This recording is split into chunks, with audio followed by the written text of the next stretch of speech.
Alright, that's recording. If y'all could go ahead and introduce yourselves to the camera. Gabriel Bravo. Charles Buster. Senior Airman Love. And Sean. How you doing today? Today we're going to give you a presentation. I'm going to give you a presentation about bringing military working dogs home after a full day's worth of work. What I want to ask yourselves is, I'm not sure if you can see the kennels or not, but y'all see the kennels. Some of the kennels that the dog stays in aren't but maybe 6 feet by 10 feet long. Sorry I couldn't get a picture of the kennel for you for OPSEC reasons. However, how would you like, think about it, how would you like to stay inside of a jail cell until it was time to work? You pretty much stayed in there Monday through Friday, Saturday and Sundays. If your handler had to work 3 days in a, was off 3 days in a row, you stayed in those kennels for 3 days. It kind of sucked to be able to stay inside of the kennel that long until it was time to go outside to work. You kind of get ticked off at the handler for leaving you there so long, right? Well, that's what military working dogs do, and I'm here to talk to you about getting people together to believe in bringing military working dogs to the house after work for several reasons. Okay? Well, I'm Martin Palmer. I'm an NCO in the United States Air Force. I've been working military working dogs for about 3 years now. I'm on my 3rd dog, and 2 of my dogs have severe killing anxiety. Okay, touch a little bit about myself and where I've been. What we're going to talk about is the dogs and how they were treated in the military as equipment, how the dogs, the training process, the talents and things like that, and the advantages of it and how the outcome is going to be if we can talk military into allowing handlers to bring the military working dogs home. There's a documentary of the Vietnam War dogs. After the war, several of the dogs were left behind. They were considered equipment. They actually have a ULN number or an equipment number, serial number, same thing as your rifle, these kennels, these crates, everything that's shipped over here as far as tanks and rifles. Nothing's different. So these guys, they didn't want to bring the dogs home, so they were left for the enemies. Some of the American troops were still able to figure a way to get their dogs home with them because they spent day in and day out with these dogs.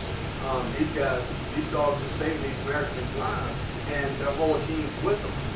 To me, that's a pretty good, strong font of how these dogs love their handlers so much and did what they were supposed to do. And the documentary actually showed a dog, a patrol dog, that went to go walk across, the patrol was walking down the field. There was a wire across the field. The dog heard the air cutting across that wire and stopped. The dog didn't know what it was, seemed a little edgy. The handler, because he spent so much time with that dog, was able to read his dog and say, something ain't right, told him to get down. Sure enough, as he got on the ground in a prone position, laid down flat, he saw the wire, and then the attack started. Had he not had that dog, his best friend at that time, his whole platoon would have been wiped out. So that pretty much shows you the rapport and how strong a rapport can be. And with these dogs, and for leaving these dogs behind was, it's pretty bad. It's pretty sad. Some of the guys actually, after talking to some Vietnam vets and the handlers, some of them actually killed their own dogs because they refused to give them over to their enemies. People have been trying to kill them because they knew that they were going to end up killing their dogs. It was very devastating. So luckily now, the military has seen a different side of it. Other organizations, stuff like that, has protected military working dogs to not treat them as equipment, to bring the dogs home every time the soldier comes back from his deployment, or even at the end of war. You can't leave these guys sitting in the kennel for very long. It's how they were doing it until they were out. Okay? The reason why I think this should happen, a lot of civilian law enforcement and things like that bring their dogs home with them. Some of them even pick them up from the pound because, of course, there's more or less drug dogs don't get on that. But the training aspects of those guys bringing those dogs home and their temperaments are lot better. They get a little bit socialized with the family, and they're not so aggressive towards vehicles on the outside unless told to do so. As a handler, as these two guys in the back, which are dog handlers, they can tell you the only time these dogs get training is when we're at work, and not all the time do they get time for training to bring up their temperament, their socialization, and different things like that when we are at work, because we got other things we need to do as far as working at a search pit like we're doing right now, or sweeping boxes that should be coming in the wrong gate, as one of our handlers had to do last night. Well, with the training aspects of civilian law enforcement, is to bring the dogs home, and it gives them more time for training, even on their days off, things like that.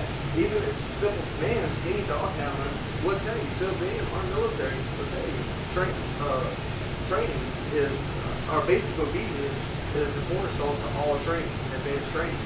So it's just as simple as getting a sit, stay, or a down, which means get the dog to lay down, is what you need to be able to get these dogs to progress their training.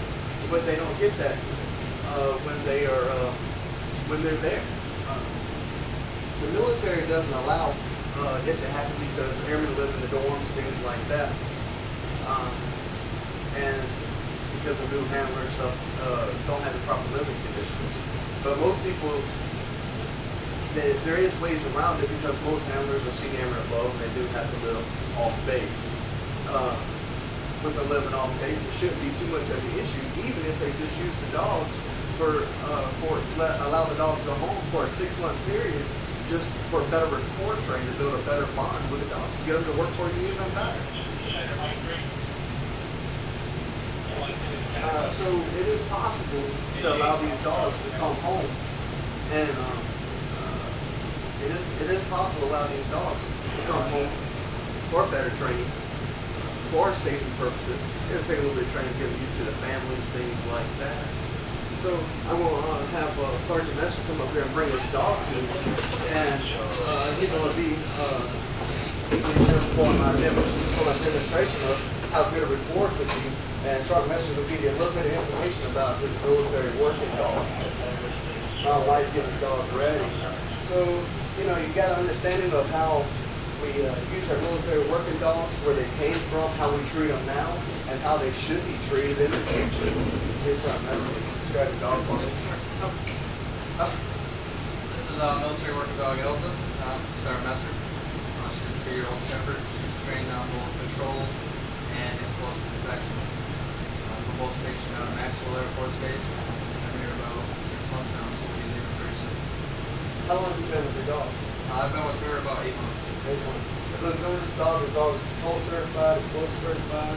Is their obedience pretty good, or do you think it would be better if you were home? There's always room for improvement. For the most part, we're pretty good with patrol work. Thank you, Sergeant Messer. I hope y'all take this briefly and have a great day. Thank you. Woo. Yeah.